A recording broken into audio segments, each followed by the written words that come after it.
Chicago. This bustling big city skyline represents more than the city's business center. It's a commuter's nightmare. Each workday, nearly 700,000 people travel into the loop from surrounding suburbs to work in the office towers. But the nightmare in reality is only a dream. Chicago has a network of commuter rail lines radiating out into the suburbs to transport workers into and out of the city. With this efficient rail system, commuting to work in the loop is a breeze.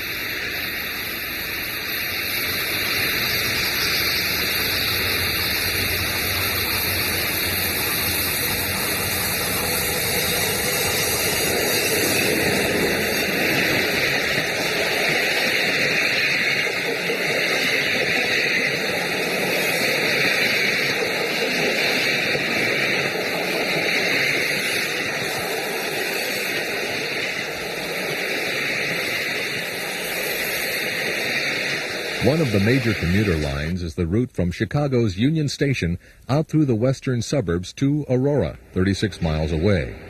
This line is home to the last remaining fleet of EMD E-units. The long, double-engined passenger units earned their keep for years on the front of classic passenger trains. They are aging, having been built between 1949 and 1956, but are kept in good condition through rebuilding and cosmetic restorations.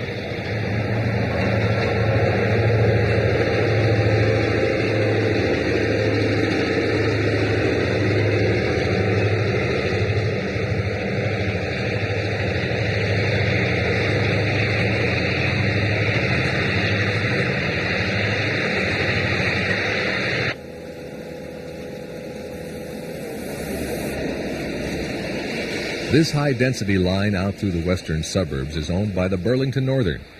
The electromotive E-units and the bi-level passenger cars are owned by the West Suburban Mass Transit District. The operation of the trains is managed by BN, who provides the train crews. Metro oversees the entire operation and subsidizes the difference between the fares collected and the actual costs of the operation. It's a confusing group effort, but it works, and the trains run on time.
The morning commute is not as interesting for the rail fan as the trains operate with the power pushing the trains into town. Oh, but the evening rush is another story.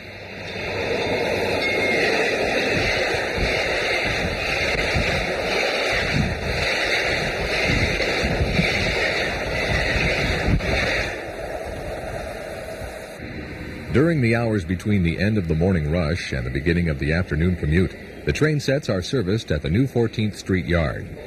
The staged trains make an impressive sight.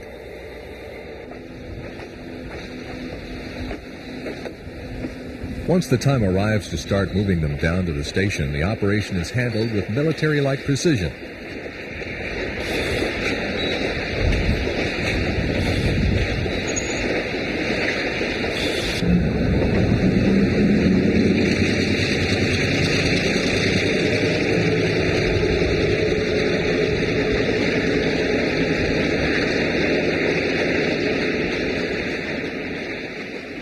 As one train set departs, another is ready to immediately take its place at the station platform. The evening Dinky Parade is an impressive operation with 24 trains departing between 3:55 and 6:50 p.m.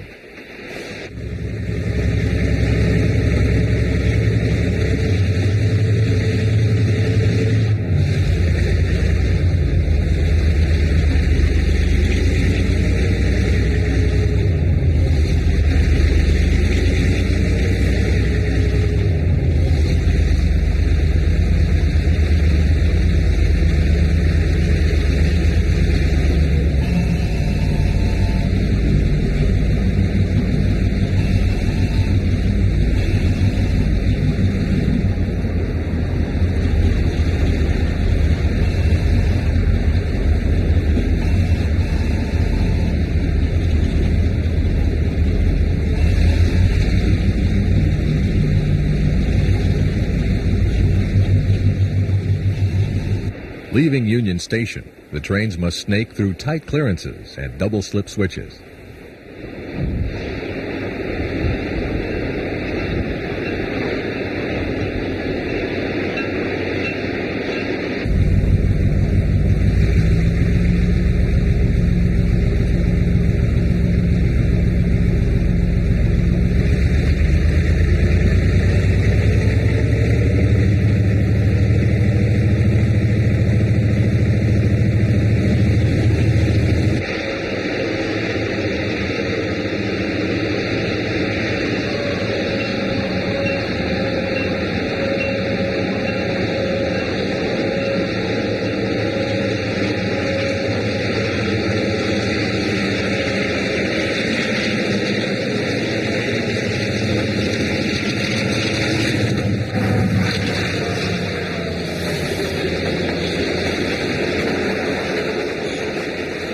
Once clear, they accelerate past the Amtrak coach yards.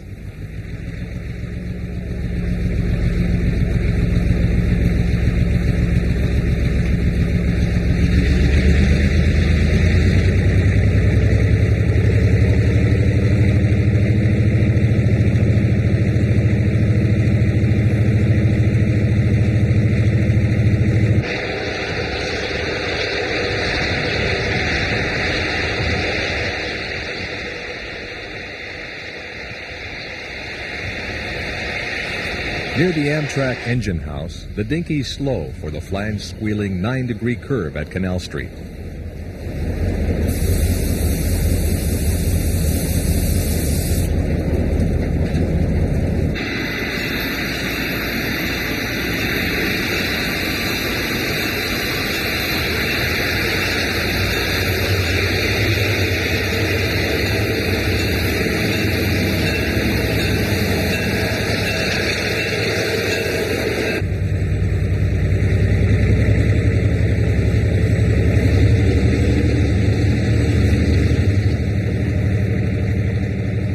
Coming out of the tight curve, the locomotives work up a grade to get the train onto elevated track for the run through the city.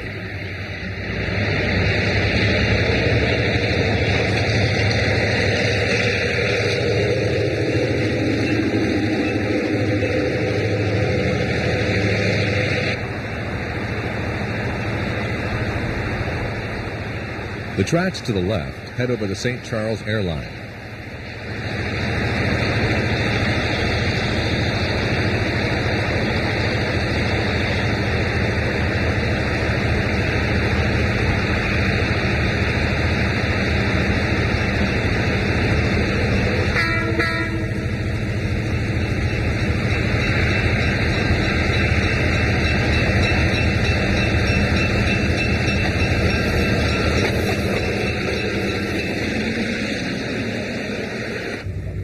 Running past Union Avenue Tower, some trains make their first stop at the Halsted Street Station.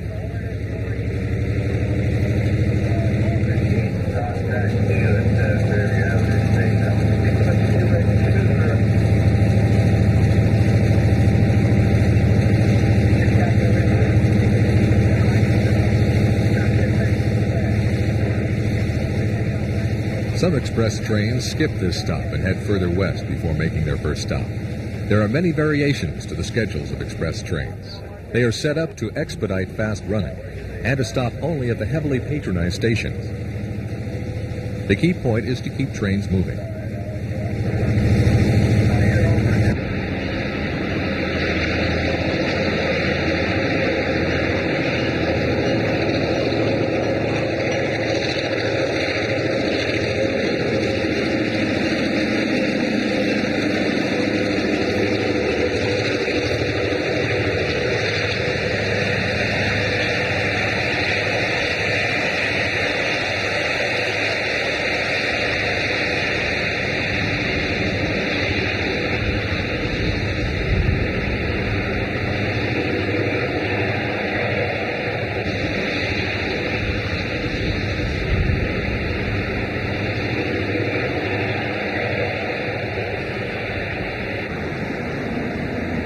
The second station stop on the line is at Western Avenue.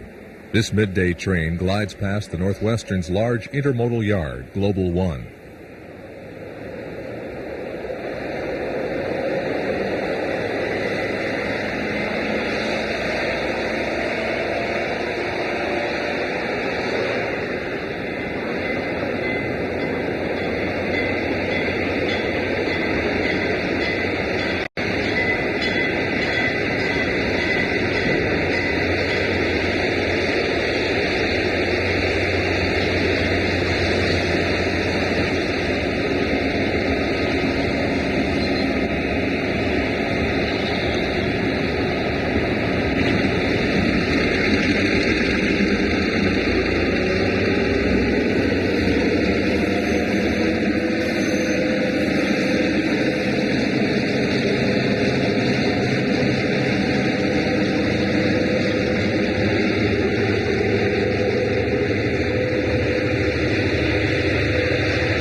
Western Avenue is the last stop in the city of Chicago.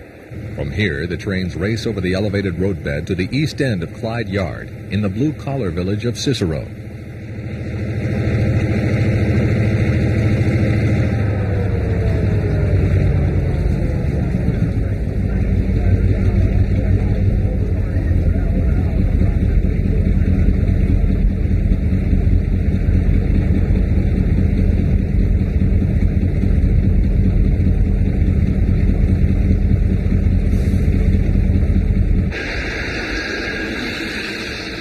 Nearing Cicero, the trains come down off the elevated track to enter Clyde Yard.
The four-track main line is reduced to 3 tracks at Clyde. The busy east end of the yard is an excellent train-watching spot, as yard switchers toil endlessly and transfer runs come and go.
Upon leaving the Cicero Avenue stop, the tracks run around Clyde Yard to the north. Some trains make a station stop at Clyde.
There's 3 stops in the village of Berwyn, all fairly close together: Laverne, Berwyn Avenue, and Harlem Avenue. A local train makes the Harlem Avenue stop. As the local prepares to depart, an express train blasts by on the center track.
The area between Harlem Avenue and the quaint village of Riverside is a good place to catch meets between dinkies.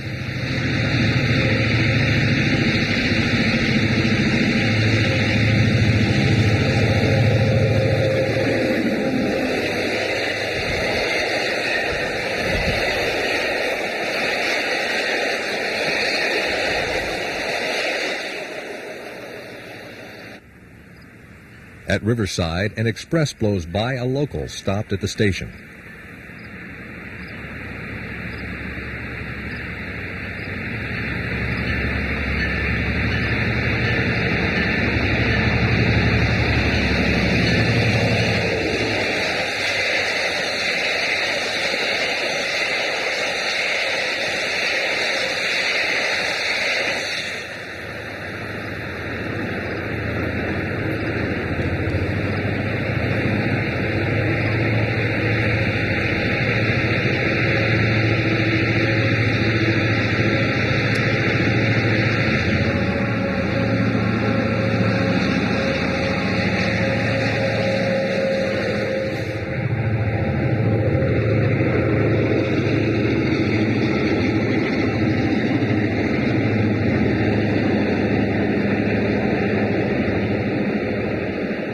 A scenic highlight of the line is the bridge over the Des Plaines River just west of Riverside. One of the more interesting stations along the route is the Hollywood Avenue station in Brookfield.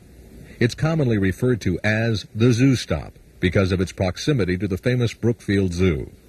Cavern-like structures and a family of lions greet passengers.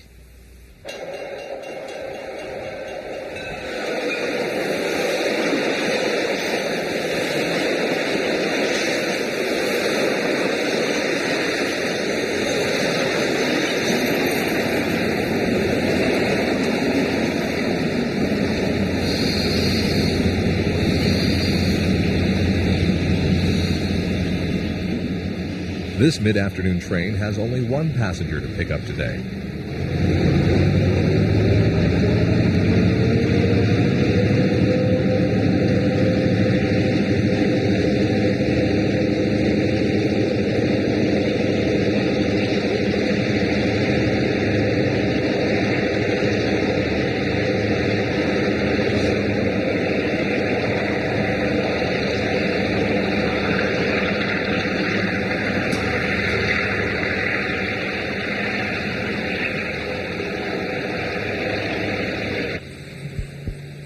Moments later, an outbound train comes over the rise, exaggerated by the telephoto lens, to make the zoo stop.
One of the smaller and less frequented stops is at Congress Park. However, this stop is interesting in that 2 of the 3 afternoon flipbacks occur here. A flipback is a term used to describe a train that runs out a certain distance and then returns back to the city instead of going out to the end of the line.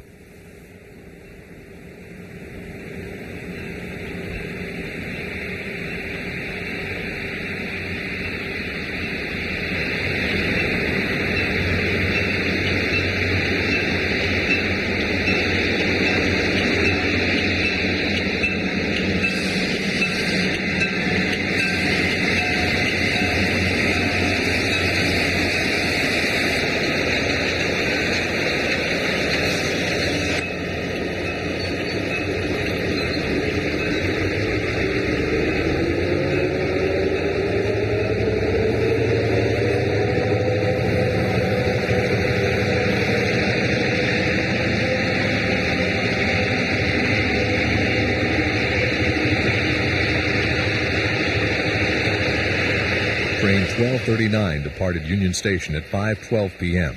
and made 6 stops from Berwyn out to Congress Park.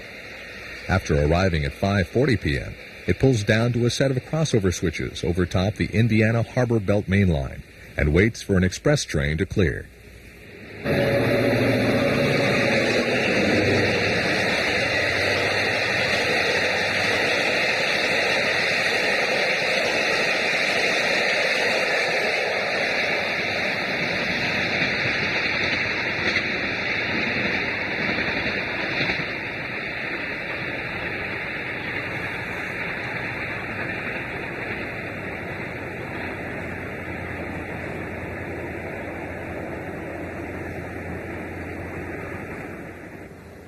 The dispatcher throws the crossover switches, and the crew, now in the cab of the control car, moves the train over to the inbound main.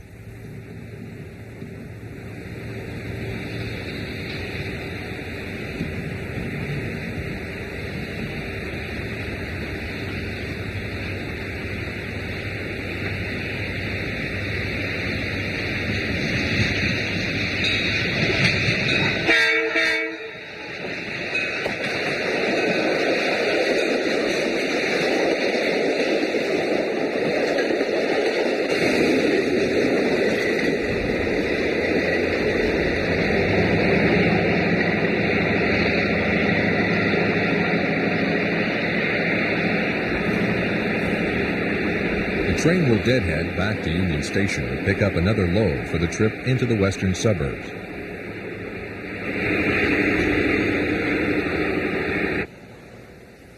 At LaGrange, these midday commuters await inbound train 1262.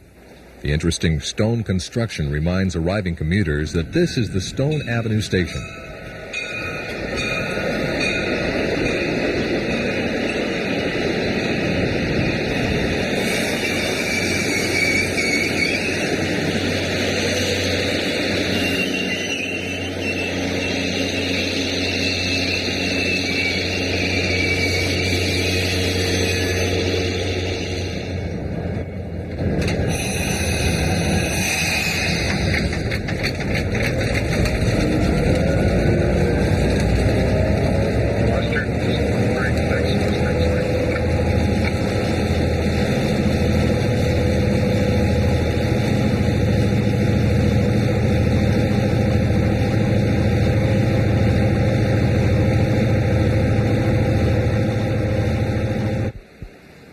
The curious water tower at Western Springs is a village landmark.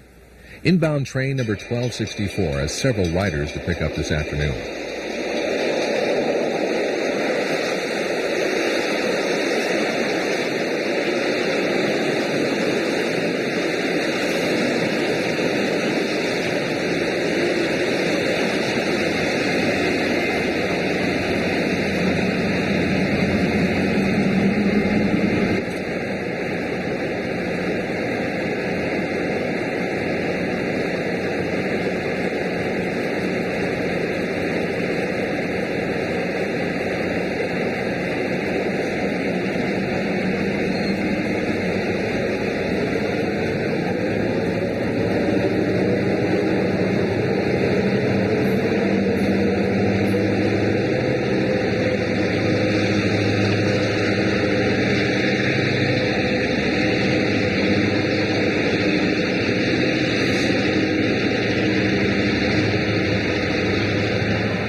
On the east side of Hinsdale is the quaint little Highlands Station.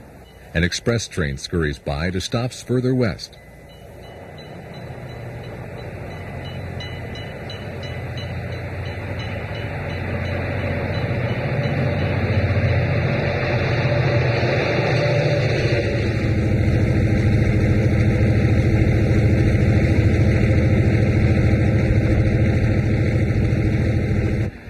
In downtown Hinsdale, interesting shops line the streets of the business section, and the large station remains as a community anchor.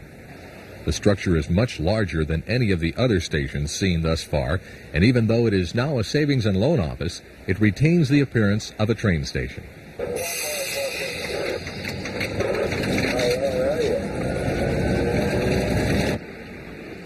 As Amtrak number 6 rolls by, train 1219 departs Hinsdale.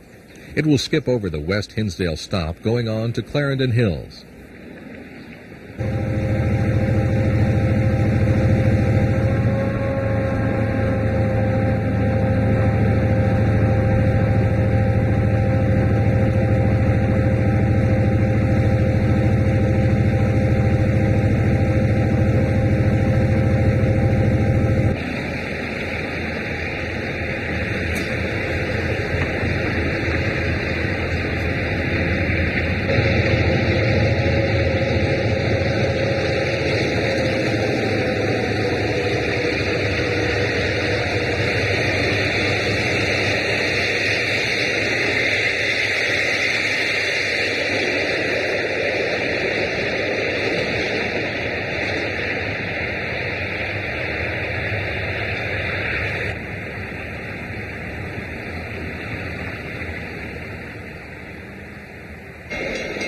An inbound train arrives at the Clarendon Hills station.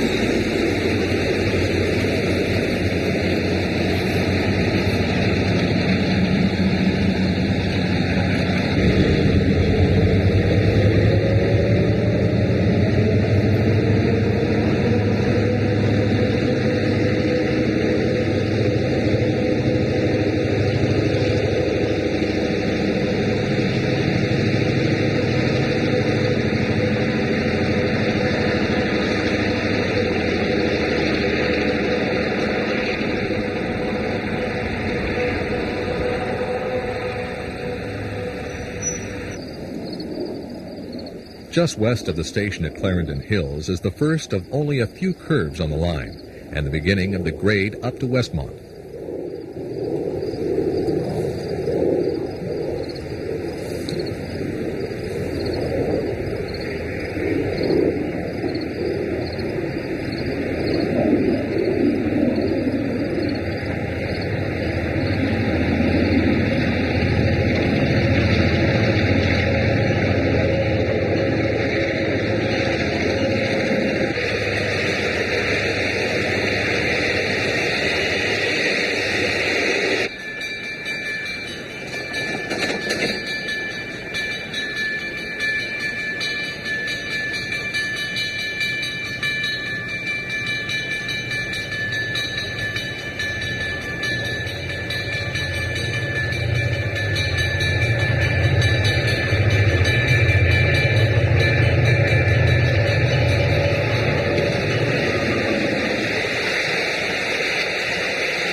At Westmont, these midday commuters await the arrival of train 1262.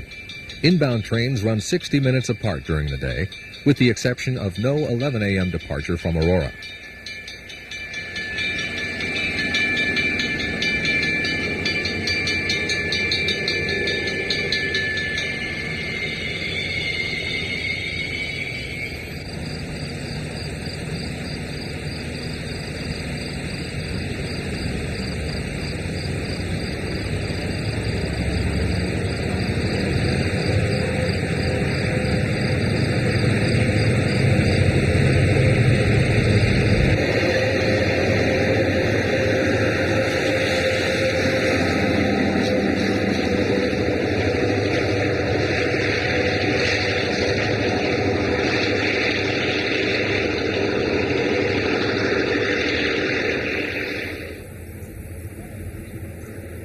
Between Westmont and Fairview Avenue, trains sprint along tangent track.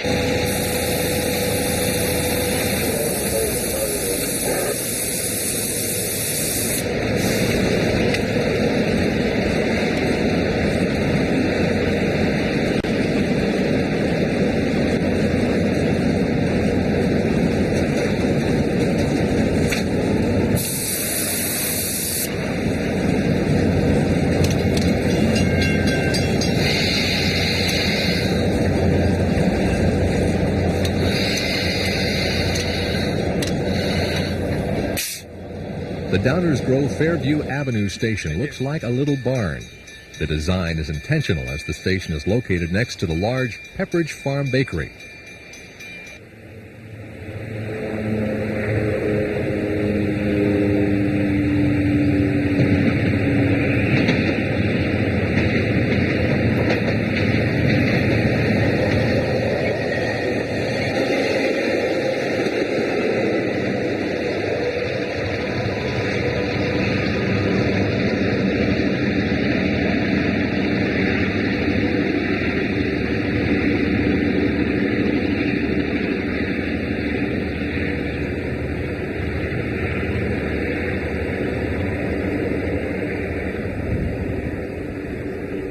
A midday dinky leaving Fairview Avenue meets a westbound freight.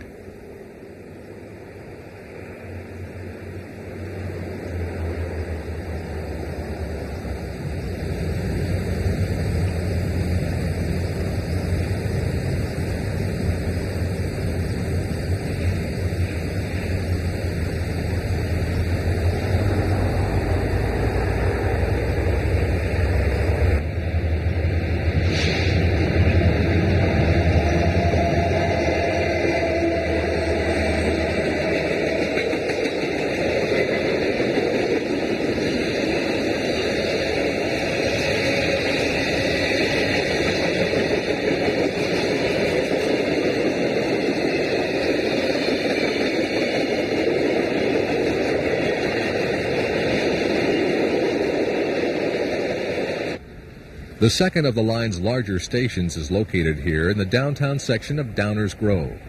It's a rather utilitarian structure, but seems to fit into the surroundings and is interesting looking.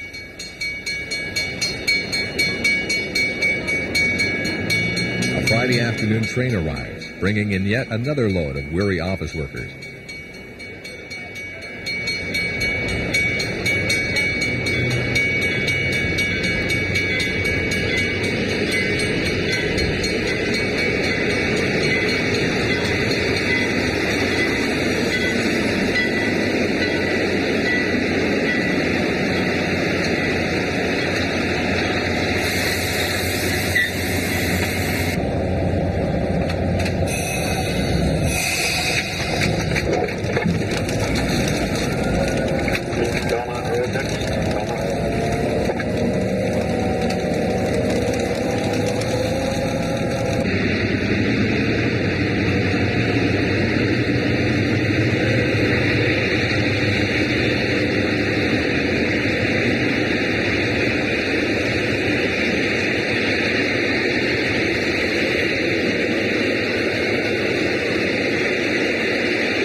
After the train departs, the crowd crosses the tracks and disperses to waiting cars or buses. Families often wait trackside for a familiar face. Departing the Belmont station, a gentle curve takes the tracks northwest along this long tangent to Lyle Curve.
Inside the curve, the trains prepare to stop at Lyle Station.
A city-bound train rounds Lyle Curve to meet the westbound California Zephyr.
Departing Lyle, this dinky appears to be chasing the freight train.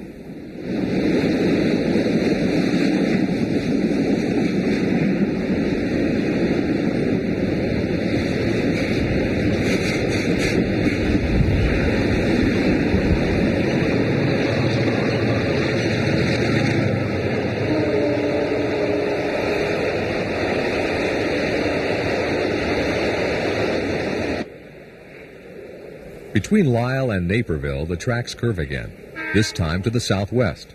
A track maintenance project has a slow order in effect.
A freight waits to get through the track work as a dinky speeds toward Naperville.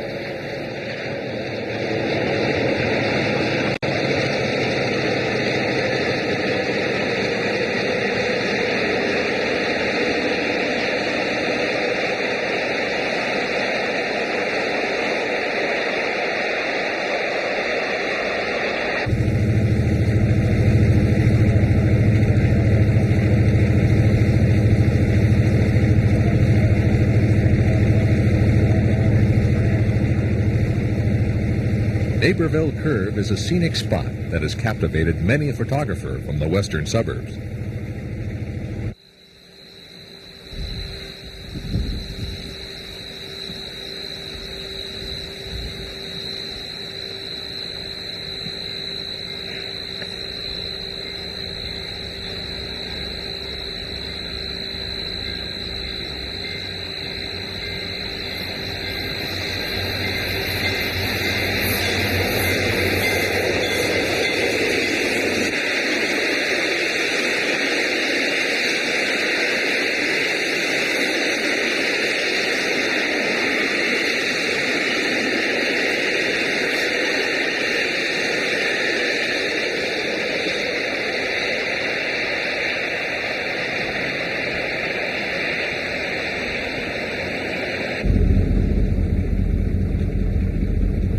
Through the curve, the trains slow for the station stop at Naperville.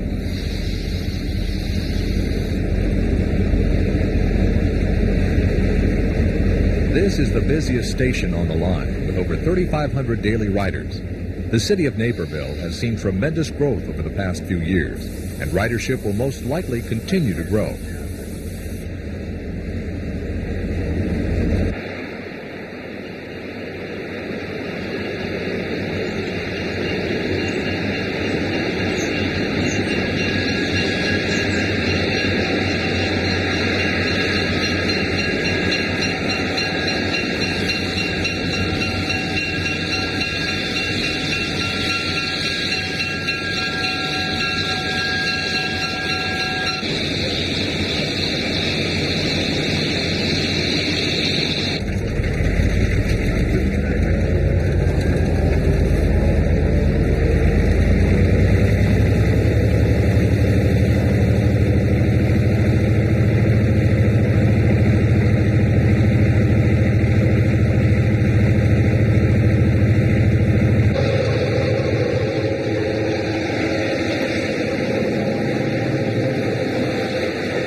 The newest station on the line is at Route 59, just west of Naperville.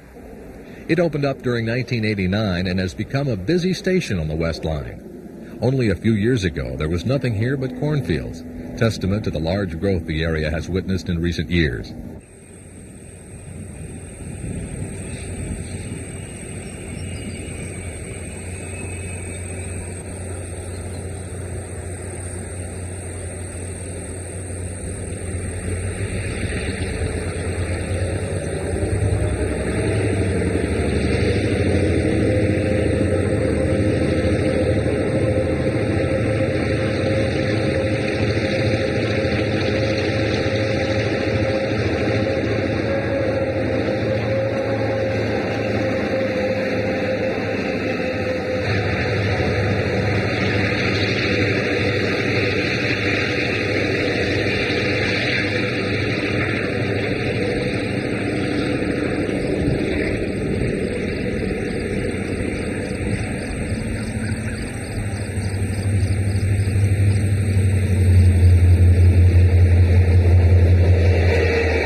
Trains departing the Route 59 station climb a small grade before rounding the last curve on the line.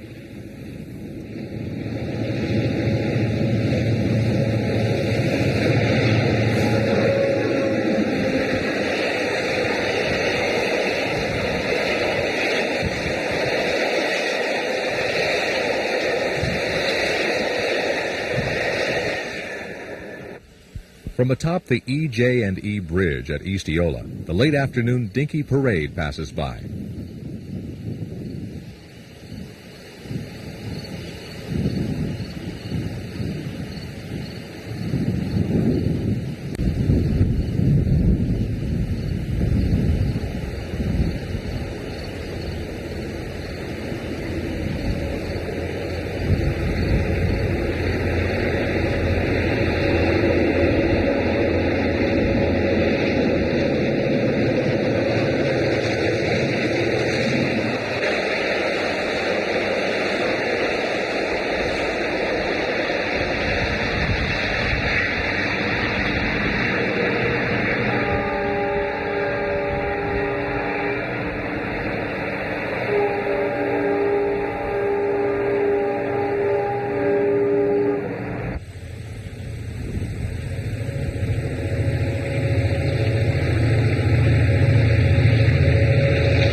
The trains enter Eola Yard and race on toward their final destination at Aurora.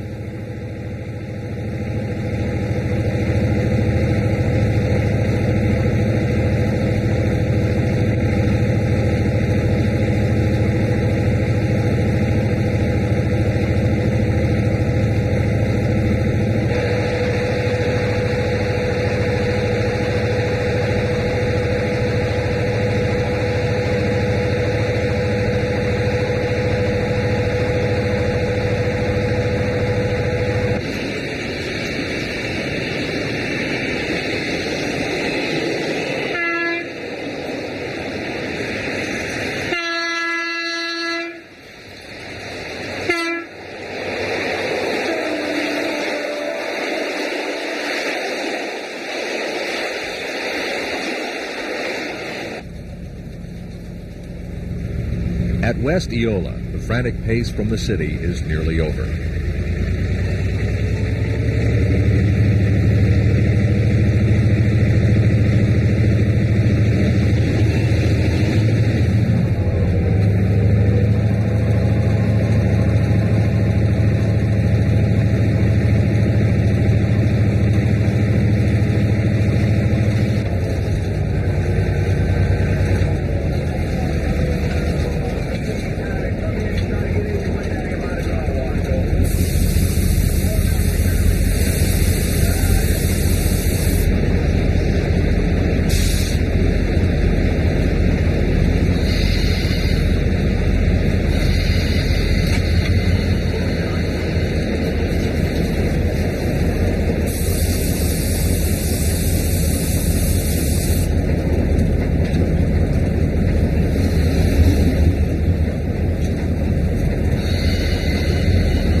Go ahead, Bob. Aurora is the end of the commuter line. Train 1247 ends its journey with a 6:31 p.m. arrival as the setting sun stretches shadows long.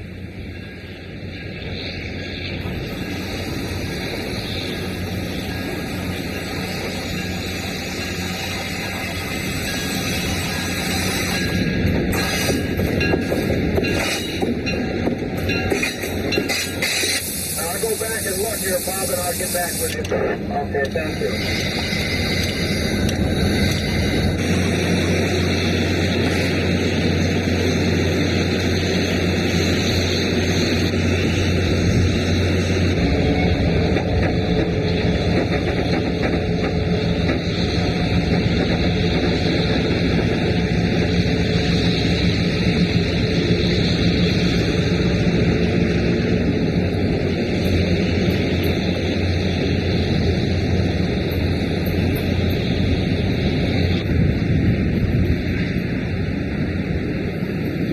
Once a train's day is complete, it's moved to the yard for servicing. As the evening approaches, the train sets begin to accumulate at the yard. Another dinky, its day not over, returns to the city for one more run.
Our tour of the Burlington Northern West Suburban Commuter Route is complete.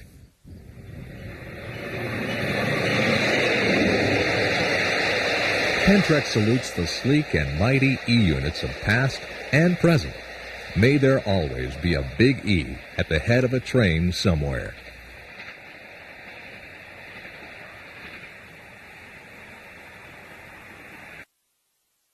Watch for more exciting programs from Pentrek.